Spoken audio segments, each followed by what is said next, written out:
Baka nakaturog ka, di in-explain ni teacher mo dito eh. May kanta sulbaran ka. If x equals 5 and y equals negative 4, then x squared plus xy plus y squared equals what? So, given ket x, ket 5, tapos y, ket negative 4. Mabalin tayo nga sukatan ti x, ken ti y, kadeti nga given. So, dito nga expression, ang balin no kwa nga 5 squared plus xy, kaya nasa 1,5 times negative 4. Tapos, at the y squared, kaya nasa 1 negative 4 squared. So, sulbaran tayo iti kada group.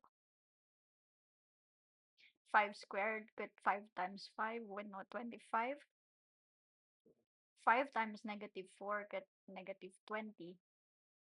Tapos, negative 4 squared, kaya nga sa 1, negative 4 times negative 4. Negative times negative, agbalin nga positive. So, that's 16. So, we have 25 plus negative 20 plus 16. We do it from left to right. So, 25 plus negative 20, that's 5 plus 16. That is 21. So, the answer na dito ay 21.